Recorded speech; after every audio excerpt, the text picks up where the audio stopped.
Ó, o conceito está me gravando, então o conceito está aí, significa dizer que eu entrei tudo direitinho, deve estar razoável aí, todo mundo recebendo meu sinal, está na boa.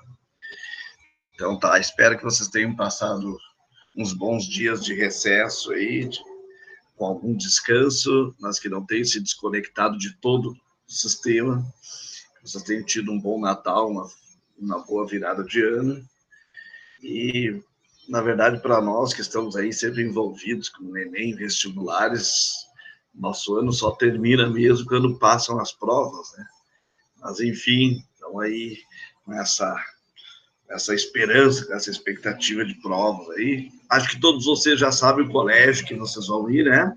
Tem que fazer prova, já sabem onde é que é, tem uma noção de como é que vai fazer para chegar lá, programado, quem é que vai te levar, se tu vai sozinho, sozinha, essas coisas assim, né, gente, são importantes de já ir estabelecendo algumas premissas aí para logo mais dia 17, tá bom? Bom, hoje, por enquanto, eu não recebi nenhuma resposta, então eu não sei se eu estou, de fato, né, sendo ouvido, mas imagino que sim. Né? Se o seu conceito está me gravando, ó, a Clara está me dando bom dia, então é porque... Ah, tá, tem o chat lá, eu é que sou um ignorante. Já tinha gente respondendo ali no chat. Ah, ok, obrigado. Nossa, eu não sei como é que eu não fui demitido esse ano pelo conceito, mas enfim, né? Tamanha incompetência, essas coisas aqui. Mas o nosso diretor também tem um coração largo, vasto, né? E vocês também, né, com a paciência em cima do prof. Né? Ok, eu preparei umas questões para a gente trabalhar, elas pegam assuntos variados, alguns assuntos pode ser que o professor Richard também já tenha tratado. Se ele já tratou desse assunto na revisão, você pode dizer, ah, professor, isso aí a gente já viu, e aí eu posso estreitar o comentário e passar para uma outra questão, tá? Não tem problema nenhum. Sempre que você tiver dúvida, você pergunta, tá? Quando eu comentar a questão e depois comentar o gabarito, se você não concorda com o gabarito, você marcou uma outra alternativa e não entendeu a explicação, pergunta para eu especificar algumas coisas, tá? Alguns assuntos eu vou passando mais de leve, mais abrangente, só para refrescar a memória, e pode ser que alguns, então, exijam que a gente aprofunde um pouquinho mais, tá bom? Então, aí a gente vai vendo na medida que vocês vão, né, também reagir, tá? Deixa eu ver como é que é aqui mesmo. Espero que eu esteja indo no caminho certo aqui. Tem que partilhar uma tela.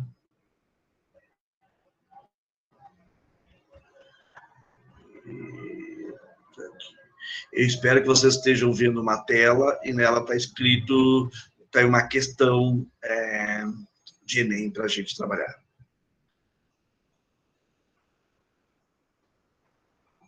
Eu precisaria de uma resposta em áudio. Está aparecendo.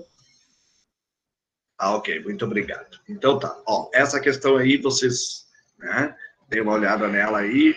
Se quiserem marcar a alternativa, eu não tenho como ver no chat, porque eu não sei ver aqui no chat com a tela do jeito que ela está aqui.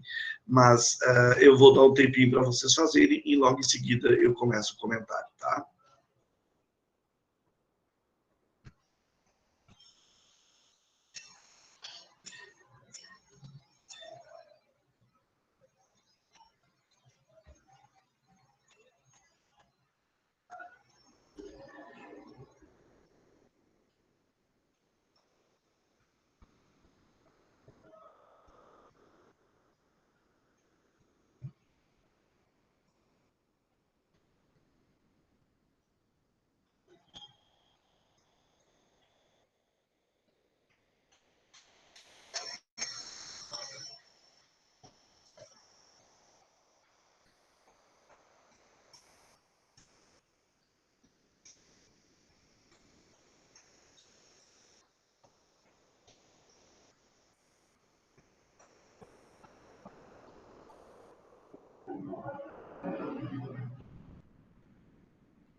Foi?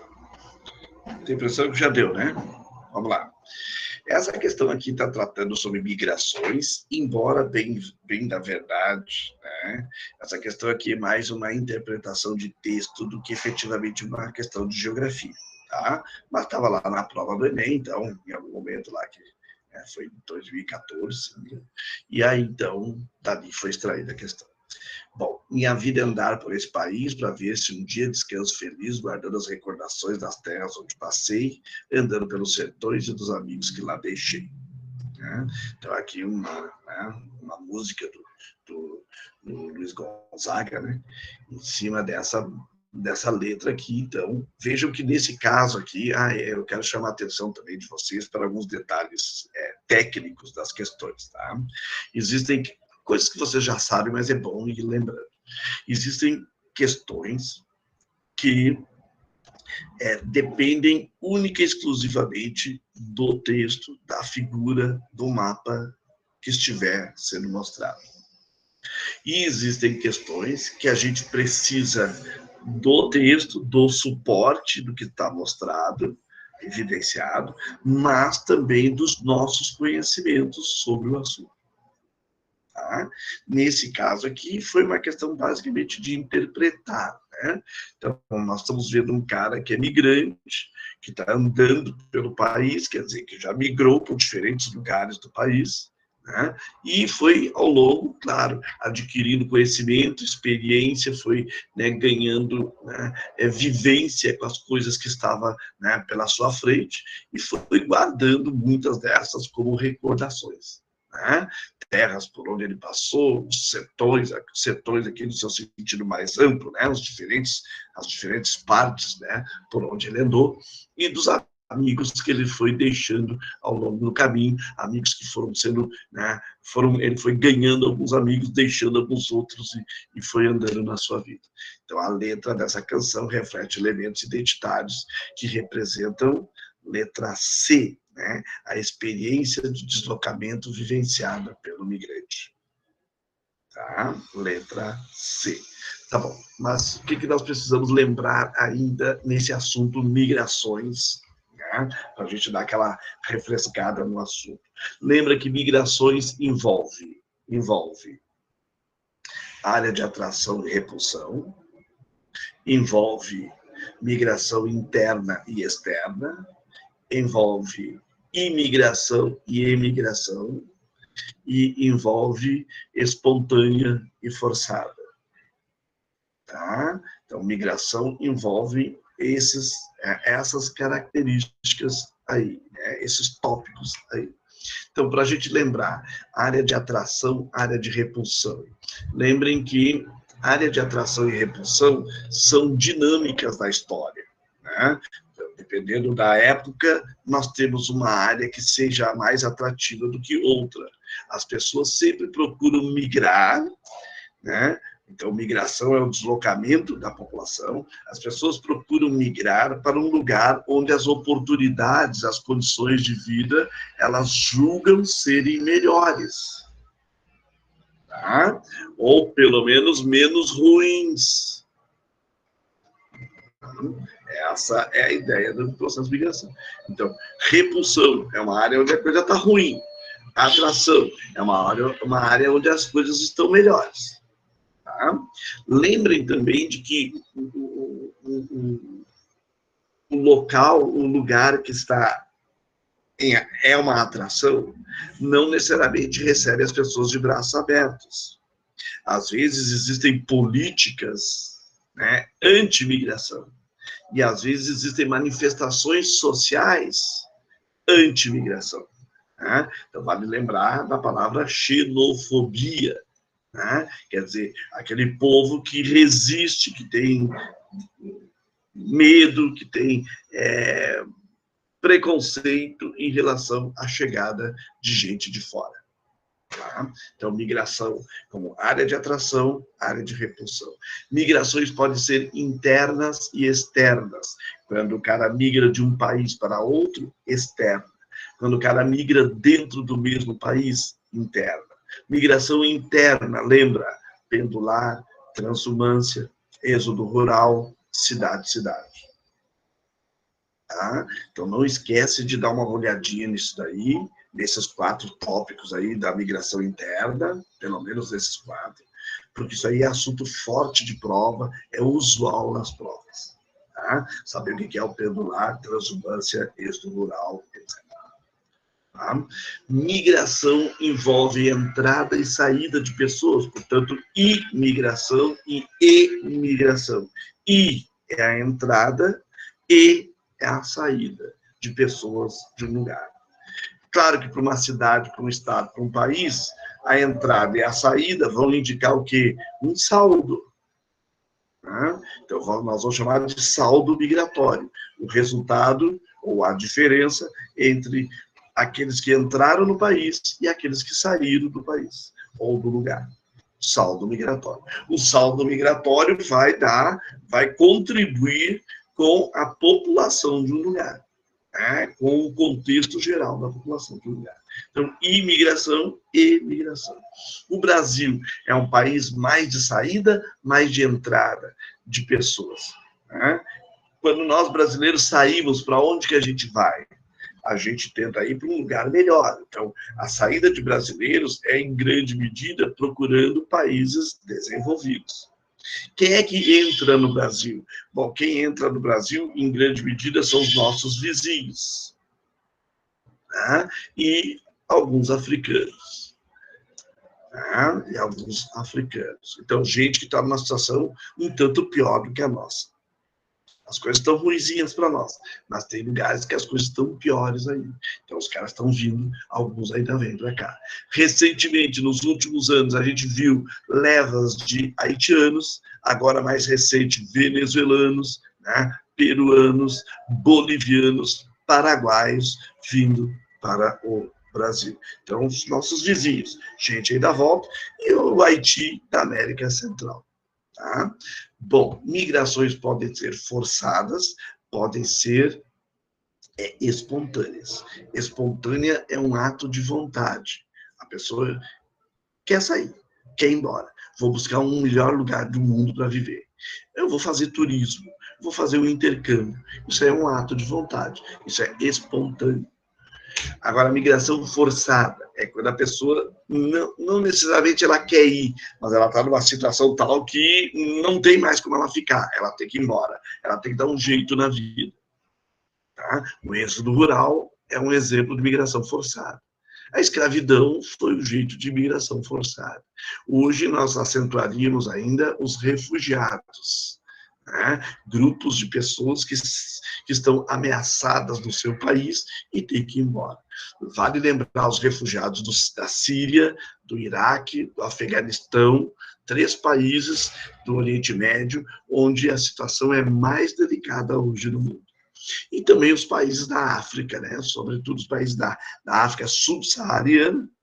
Agora deu uma reduzida do norte da África, mas o norte da África e a África subsaariana registraram nos últimos anos também um forte conteúdo de deslocamento populacional, forçado por questões de guerra, por questões econômicas, por questões de fome, né?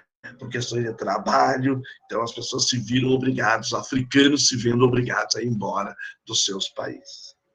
Tá? E uma outra coisa que é um detalhezinho. Embora os jornais e a mídia trabalhem muito, né, mais o deslocamento de refugiados para países desenvolvidos, embora aconteça isso, a maior parte dos refugiados se deslocam para os países vizinhos, que estão ali do lado deles, não é para os países desenvolvidos. Os países desenvolvidos fazem maior propaganda, mas quem recebe mesmo a maior quantidade de refugiados são os países que estão ali na volta. Tá? Esse detalhe fica aí registrado. Bom, então aí no nosso caso da questão 1, letra C, Canadá. Bem? Olha essa questão 2 aqui.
Foi. Essa questão aqui está envolvendo pelo menos 3 situações ou 3 assuntos da geografia. Tá? Outra coisa, olhem no que a proposta da questão, a partir do texto. Então, o texto é uma base. Então, você tem que ter um conhecimento junto, mas a partir do texto, trabalhar a questão. Tem questões que é direto do texto, tem questões que é a partir do texto, da figura, da imagem, do mapa, enfim, né? Nesses termos. Aqui nós estamos vendo o quê? Ó? Uma empresa norte-americana com operações no Brasil. Então, aqui nós estamos vendo presença de transnacionais, o que nos leva a pensar em globalização, um tópico. Bioenergia, aqui nos leva a pensar em produção energética e agricultura. Né? Pinhão manso, efetivamente uma atividade do campo. Sementes híbridas, nos leva a pensar em OGM, organismos geneticamente modificados. De novo, biodiesel, querosene, energia. Né? Então, temos três assuntos aqui dentro da questão para a gente dar uma explorada. Agricultura, globalização, energia, em qualquer uma dessas órbitas. Eu vou começar com globalização. Tá? Nós entendemos o período da globalização mais plena, mais efetiva, no campo da geografia ou da geoeconomia, quando a gente fala a partir de 1950, quando ali no início dos anos 50 houve a chamada expansão, né, ou internacionalização de empresas, de dinheiro, do capital e do sistema financeiro. Tá? Então, o capitalismo ali se organizou de maneira a permitir que as empresas pudessem sair dos seus espaços centrais e se deslocassem, estabelecendo sedes ou ainda filiais em outros cantos do mundo. Um sistema financeiro que se organizou para tal, né? Tendo o dólar como moeda de referência no mundo capitalista inteiro. E o capital, ou o próprio dólar, o dinheiro, circulando, né, e sendo reconhecido pelos diferentes países como moeda efetiva de troca das transações comerciais. As empresas transnacionais são as empresas responsáveis por processos de criação, inovação e controle de produção. Então, são empresas que vão desenvolver pesquisa, ciência, tecnologia para modificar determinadas condicionantes até então existentes. Certo? Depois, agricultura. Na agricultura, nós entendemos 3 grandes momentos: a Revolução do Neolítico, Revolução Industrial, Revolução Verde. Deixa eu centrar aqui na Revolução Verde. Revolução Verde também, de 1950 em diante. O que nós chamamos de Revolução Verde? Ora, o momento em que a ciência, que a tecnologia, que a indústria química, que os organismos geneticamente modificados começam a entrar no campo. Então, a ciência, a tecnologia, o laboratório, a universidade entram no campo. E o que as empresas vão fazer? E o que essa ciência vai fazer? Essa ciência vai pegar uma determinada semente original e vai transformar essa semente, vai mexer geneticamente na semente, transformando ou capacitando essa semente para que ela possa ser produzida em lugares diferentes da sua condição de origem. Tá? Em lugares diferentes da sua condição de origem. Então, a tecnologia entra nesse campo. A Revolução Verde é quem faz isso. Então, a indústria química, a tecnologia, os OGMs, assim por diante. Energia, outro tópico para a gente lembrar. A gente precisa lembrar que energia é a capacidade de realizar trabalho. Muito bem. A energia, nós temos duas grandes situações para lembrar: as chamadas fontes tradicionais e as fontes alternativas. Entre as fontes tradicionais, petróleo, carvão, gás natural, nuclear, hidroeletricidade, lenha. Né? Entre as fontes ditas tradicionais, que são aquelas de produção e consumo de massa, são aquelas fontes de produção em larga escala. O que acontece com essas fontes tradicionais? Ora, essas fontes estão passando por um esgotamento. Nós temos mais gente no planeta, nós temos maior necessidade de consumo de energia no planeta, e essas fontes chamadas tradicionais, muitas delas estão se esgotando, ou tem um prazo que elas vão se esgotar diante de um certo tempo. Por conta disso, nós precisamos ter fontes alternativas. Fontes alternativas são formas de a gente substituir ou ainda minimizar as fontes tradicionais. Mas, por enquanto, não se trata de abandonar fontes tradicionais. Como eu já usei essa questão em outras turmas, de outras escolas, alguns alunos marcaram letra C nessa questão aqui.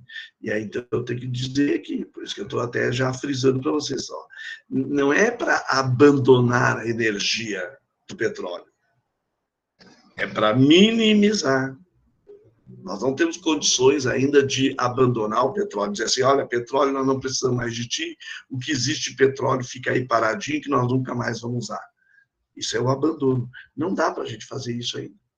Então, a letra C não serve.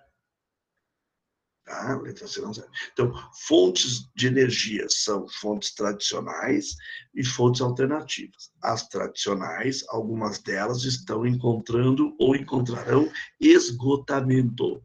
E a gente precisará ter formas de substituí-las para minimizar o seu uso. Tá? Nesse caso aqui da questão em si, né, essa empresa, ao desenvolver uma semente híbrida e aplicar essa semente no Brasil, a partir do texto, a melhoria agronômica das sementes abre para o Brasil uma oportunidade, que é a de ampliar as regiões produtoras pela adaptação do cultivo a diferentes condições climáticas. Letra A. Tá vendo? Foi? Se vocês tiverem dúvida, pessoal, façam a pergunta pelo áudio, tá? Porque eu não tenho como acessar, eu não sei como, pelo menos, acessar o chat que vocês estão, pode ser que vocês estejam ali participando, tá? Próxima questão. Como não tem ninguém perguntando nada, eu estou indo, tá? Se tiver alguma pergunta, a gente pode travar e parar um pouquinho. Essa questão aqui eu quero fazer com vocês antes de mostrar o contexto todo.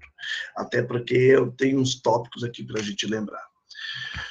O Brasil apresenta a 10ª maior reserva mundial de gás xistoso, localizada principalmente na Bacia do Paraná. Ó, Bacia do Paraná. Pesquisas da ANP apontaram que as maiores incidências de gás, também chamado de gás de xisto, estão na bacia indicada no mapa seguinte. Então, essa questão aqui tem pelo menos duas coisas para a gente explorar. Uma delas, geologia, e a outra, cartografia. Tá? Bom, vamos primeiro para a cartografia. E segundo, eu ia dizer aquilo que eu já disse antes. Quando vocês estiverem diante de um mapa, de um gráfico, de uma tabela, não é para fugir deles, tá? É para olhar, encarar e trabalhar a questão, tá? Vocês estão preparados para isso. Bom, então vamos ver. Olha aqui. Cartografia. O que a gente precisa lembrar rapidamente de cartografia? Cartografia é a arte ou a ciência de representar a Terra no mapa. Então, quando a gente está falando em representar a Terra, a representação da realidade. Existe uma realidade, existe uma representação dela. Quando a gente fala na realidade, por exemplo, eu estou bem pertinho aqui da janela, olho para a rua, tem um prédio do lado do meu aqui. Se eu fosse desenhar o prédio que está do meu lado, e a minha rua, ou aquilo que eu estou enxergando aqui, que é a minha paisagem, olha lá os outros conceitos, né? Paisagem, lugar, território, região. Tá ligado naquilo lá, né? Ok. Então, se eu fosse fazer um desenho da paisagem, eu teria que pegar uma folha, essa folha está, né, com uma linha de largura e uma linha de comprimento.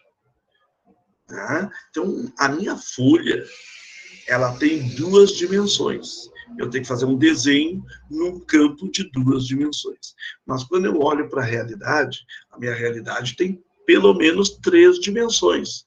Um prédio tem comprimento, tem largura, tem altura. E mais, tem área, tem volume. Mas, se a nossa realidade está em pelo menos 3 dimensões, a nossa folha só está em 2 dimensões. Então, toda vez que o cara for fazer um mapa, ou seja, representar uma realidade numa folha, vai ter alguma coisa que vai sair errado. Então, a gente usa determinadas informações, ou chamados elementos de um mapa, para minimizar os erros, para facilitar como informação para quem vai usar o mapa.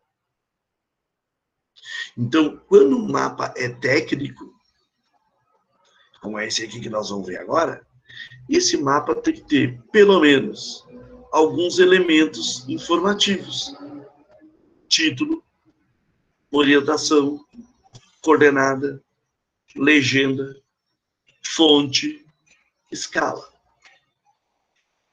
Tá? Então, olhe aqui no nosso mapa. Brasil, bacias com potencial de gás de xisto. Esse é o título do mapa. Já facilita a nossa coisa. Se você estiver procurando clima, aqui não fica legal de ver clima. Se você estiver procurando rodovias, esse não é o mapa mais indicado para isso. Esse mapa está te mostrando o potencial de gás de xisto no Brasil. Aqui está a orientação, indicando o norte. Então, quanto mais para cima, mais para o norte. Aqui tem uma linha, ó, embora fica meio ruim de ver, mas está ali, ó, 10 sul, e aqui tem uma linha, ó, 60 oeste. Então, tem pelo menos uma linha de coordenada de latitude e longitude. Aqui tem uma escala. A escala está mostrando as distâncias. Se você botar uma reguinha aí dentro desse mapa, com essa medição aqui, você vai encontrar dentro dessa medição 700 quilômetros na realidade, em relação ao que você está vendo no mapa. Aqui tem uma legenda. A legenda está explicando por que tem os risquinhos no mapa, por que tem uma área mais escura, né? E a legenda está mostrando, explicando o que está dentro do mapa. E aqui tem uma fonte, Câmara dos Deputados, o ano, dezembro de 2013. Tá? Então, esses elementos, o que eles fazem? Eles facilitam a vida de quem vai olhar para o mapa, buscar informação no mapa. Foi? Segunda coisa, geologia. Tá? Então, está mostrando aqui a bacia do Paraná. Né? O destaque para a bacia do Paraná. Mas ele está mostrando outras bacias também. Bom, o que acontece? Está acontecendo o seguinte, que geologia nós trabalhamos... O que a geologia faz? A geologia trabalha com a estrutura da Terra. Em termos de estrutura da Terra, só existem 3 estruturas na Terra.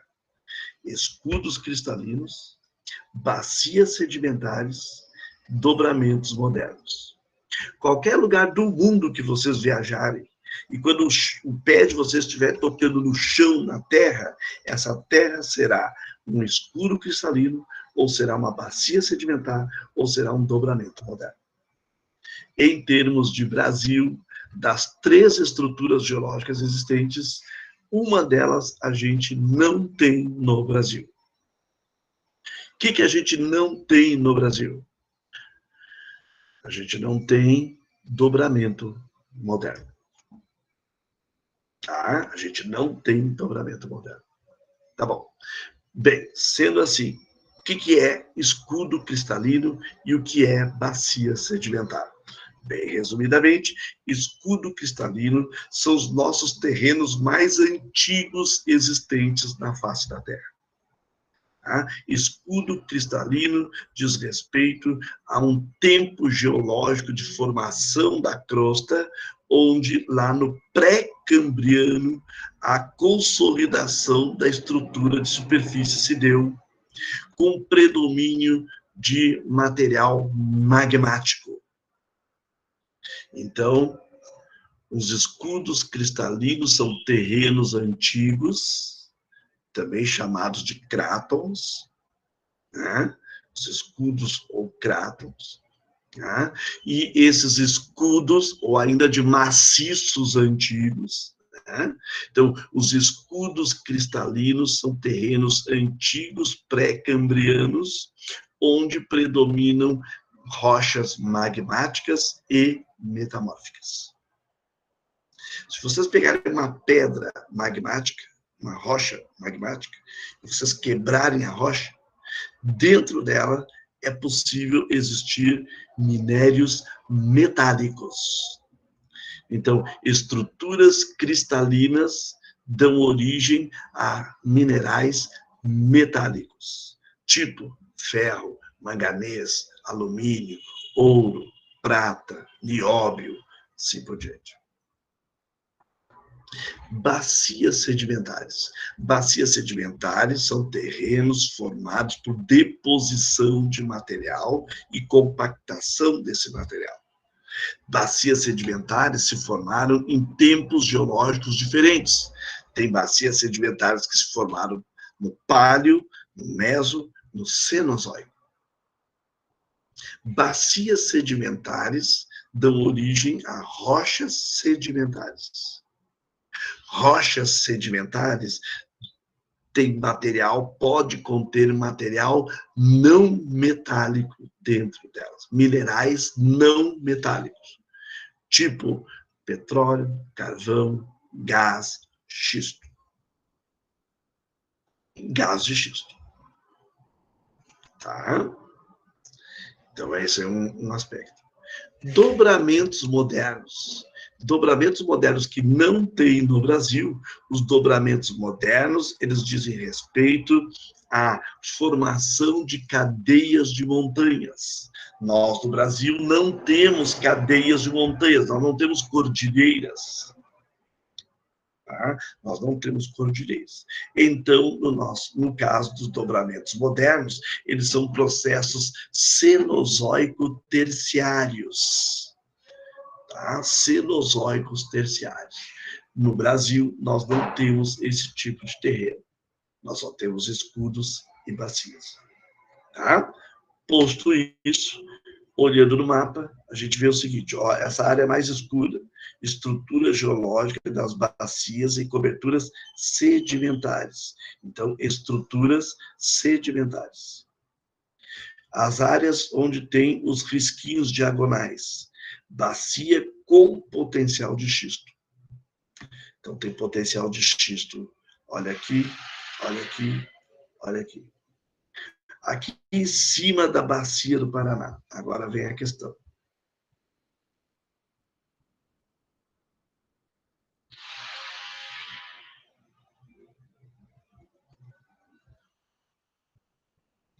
E aqui vocês têm que cuidar com esse detalhe, ó. Um dos possíveis impactos na economia, no meio ambiente e na geopolítica, advindos da exploração desse gás. Por que eu estou salientando isso? Porque poderá acontecer de vocês identificarem uma alternativa que faz sentido, que tem verdades, mas que não tem a ver com os impactos propostos na questão. Então tem que cuidar com isso. Vou dar um tempinho para você dar uma olhada.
Tem gente que diz assim, né? O Enem não tem conteúdo, o Enem é só interpretar. Cuidado, né, gente? Tem questões que são só interpretar mesmo, conforme a gente viu ali na primeira. Mas tem questões que a gente precisa ter conteúdo mesmo. Tá? Teve gente que marcou letra I. Por que a letra I não pode ser, pessoal? Possivelmente foi alguém que leu isso aqui e ou não sabe, ou passou meio lotado aqui, ó. A elevação de atividades sísmicas na região de estrutura cristalina. Não, né? A bacia sedimentar do Paraná está escrito bacia sedimentar, não é de estrutura cristalina. Sua formação é sedimentar. Então não pode ser letra I. Tá? E a resposta aqui é letra C. Risco de contaminação de um dos maiores aquíferos do mundo. o aquífero Guarani. Então, olha só, se nós temos um risco de contaminação, nós temos um impacto no meio ambiente.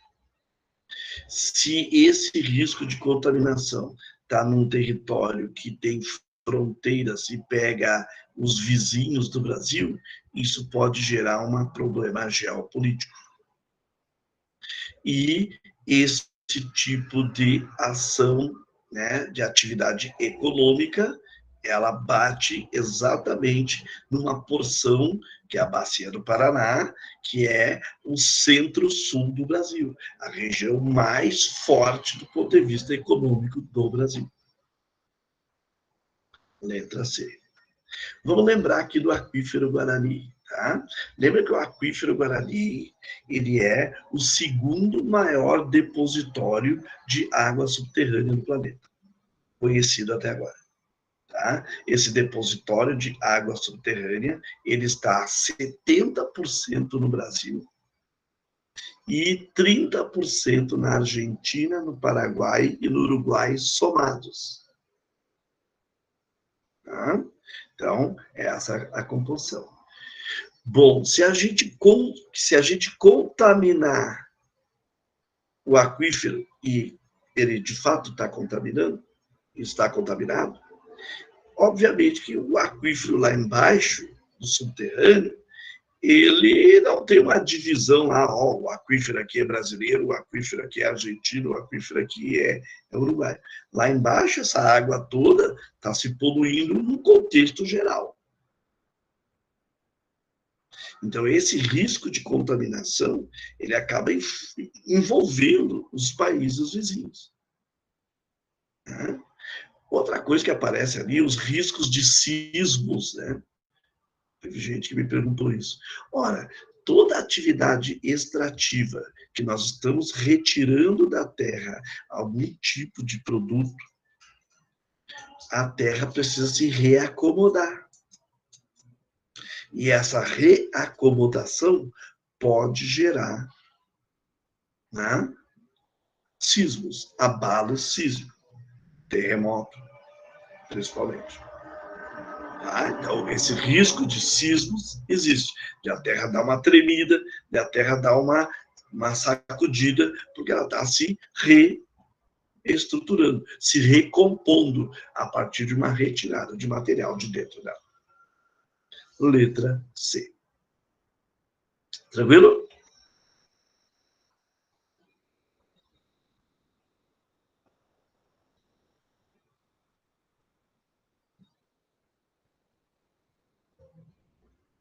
Olha essa questão 4 aí.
Isso aqui é mais, aparentemente, mais simples, né? Também. Tá? Então, o que está mostrando para nós? Que nós, brasileiros, a gente está tendo um ganho de expectativa de vida. Tá? Então, em 2013, a gente chegou a 74,9 anos em 2013. Agora, em 2020, no ano passado, a gente já estava em 76 anos, expectativa de vida. Então, olha só. Deixa eu colocar uma situação para vocês. No ano 2000, o brasileiro vivia até 65 anos. No ano 2020, o brasileiro está vivendo há 76 anos. O brasileiro se aposenta por tempo, por idade, melhor. O brasileiro homem se aposenta com idade aos 60 anos. Então, lá no ano 2000, o cara se aposentava aos 60 e morria aos 65. Ou seja, a Previdência pagava 5 anos para esse cara. Agora, se o cara se aposentar com 60, a Previdência vai pagar 16 anos para esse cara. Isso é um problema. Outra questão. Em 1900, em 2000, no ano 2000, 6,3% dos brasileiros tinham mais de 60 anos. 6,3%. No ano 2020, 9% dos brasileiros têm mais de 60 anos. Então, não foi só a expectativa de vida que melhorou. Além da expectativa de vida ter melhorado, nós temos mais brasileiros vivendo. E esses brasileiros estão vivendo mais tempo. Então, isso parece ficar mais ou menos lógico que precisa ser feito uma reforma. Né? Por quê?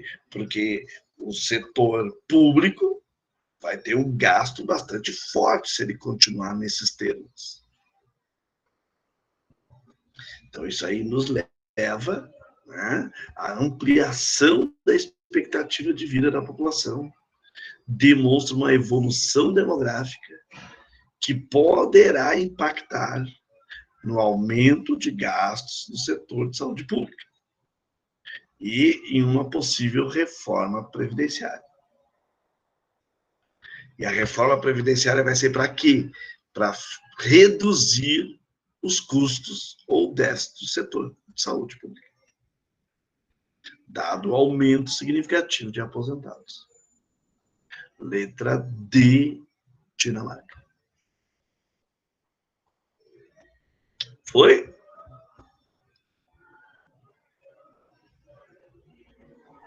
Foi, Sônia. Beleza. Ah, que houve aqui? Socorro.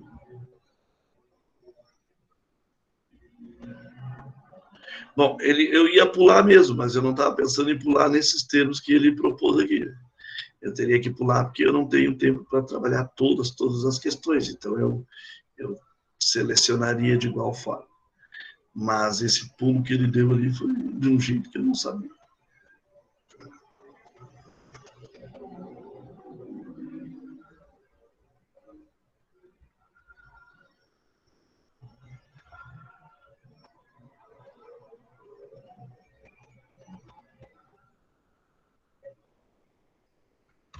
Olha essa aí.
Letra.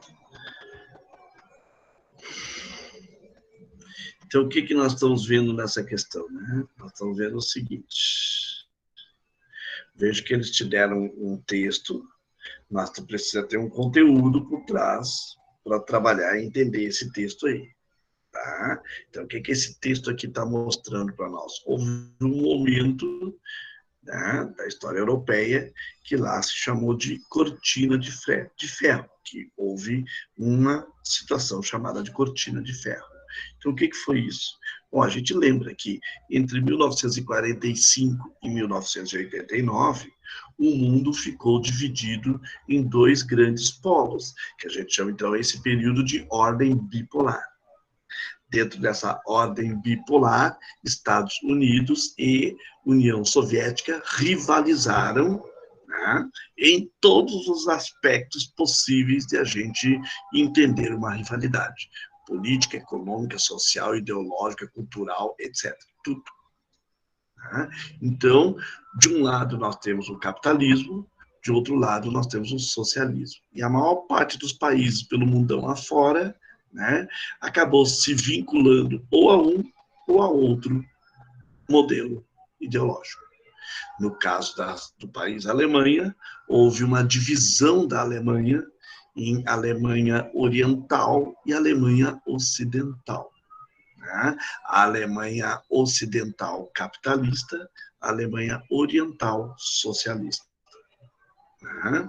Houve uma divisão do mundo europeu, principalmente, né, que ficou então chamado de cortina de ferro, quando os soviéticos, né, liderados pela Rússia, eles constituíram os países de linha soviética, impediam que os seus habitantes viajassem para o Ocidente, né, para o lado ocidental. Então, essa aí foi a chamada cortina de ferro.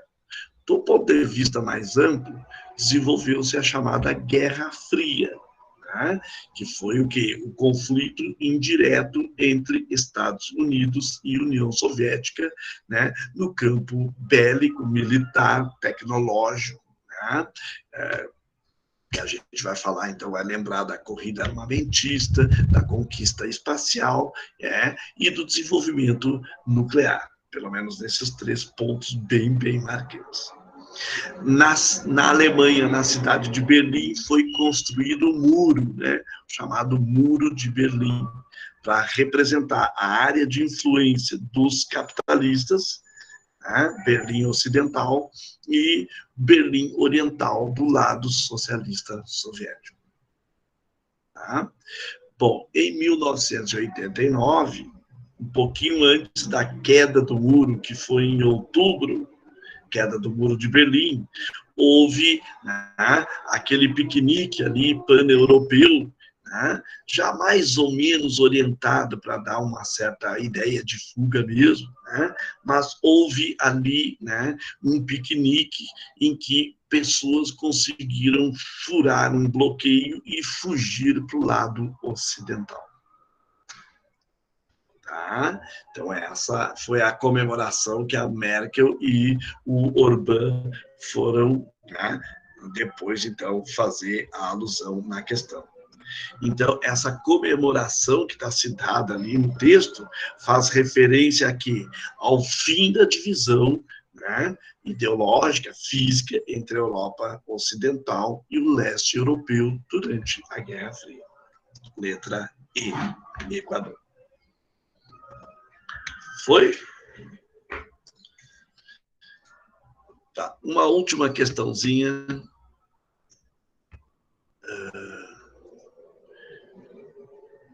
Gente, eu mudei o texto e mudei o lugar onde eu estava. Então, eu preciso que alguém confirme se vocês estão lendo uma outra questão, o número 73.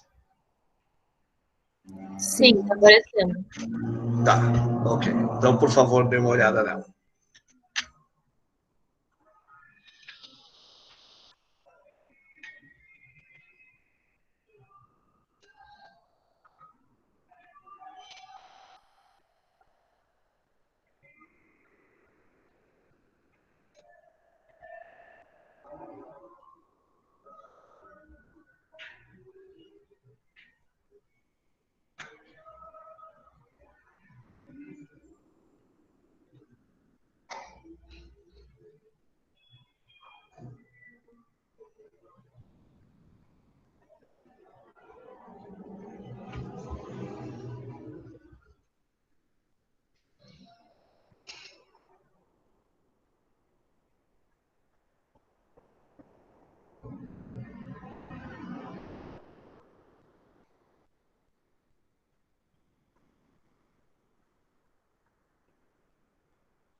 Tem questões, pessoal, que, conforme eu disse, eu acho que no início da aula, né? Tem questões que basta olhar para o quadro, para a tabela, para o gráfico, e tu extrai tudo dali. Essa questão aqui, embora ela não seja uma questão do Enem, essa questão, por sinal, é uma questão da URGS, mas ela tem características de Enem, que o Enem pede essas coisas de habilidade, competência, de trabalhar, reconhecer, identificar, posicionar tabelas, gráficos, né? Interpretar gráficos, tabelas, dados. E aqui nós estamos diante de uma situação também assim. Tá? Então, olhem só. Essa questão aqui ela é bem interessante nesse sentido. Tu não precisa saber quem é índio, quem não é índio, onde é que os índios estão, onde não estão, que tribo de índio é, não precisa saber nada disso. Só precisa olhar para a tabela. E aí a tabela e o texto que está aqui, e as afirmações. A população indígena aumentou em ritmo mais rápido do que a população não indígena brasileira entre 91 e 2010. Aí tu vai ali E olha, a população indígena está aqui. Em 91, ela era 294 mil habitantes. Em 2010, ela passou para 817 mil. Se vocês calcularem percentualmente 294 para 817, quanto de crescimento deu de percentual aqui?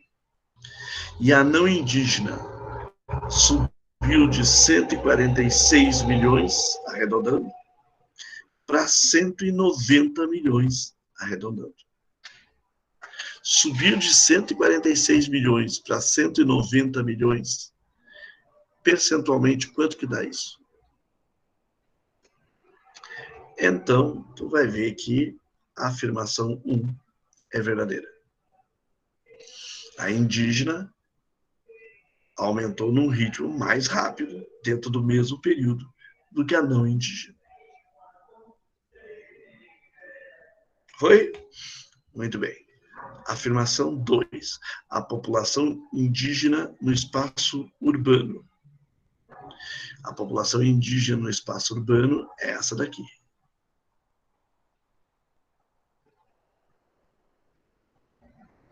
Queria só esse. Tá?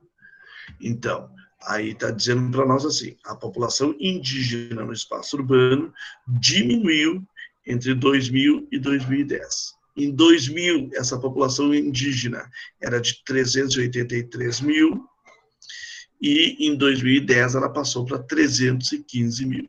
Então, ela diminuiu. Sim, verdadeiro. A 2 é verdadeira. Foi? Bom, só com isso já liquidamos com a questão, mas de qualquer forma, vamos lá. Afirmação 3. A população indígena nos espaços rurais. População indígena nos espaços rurais. É essa daqui. Aumentou entre 91 e 2010.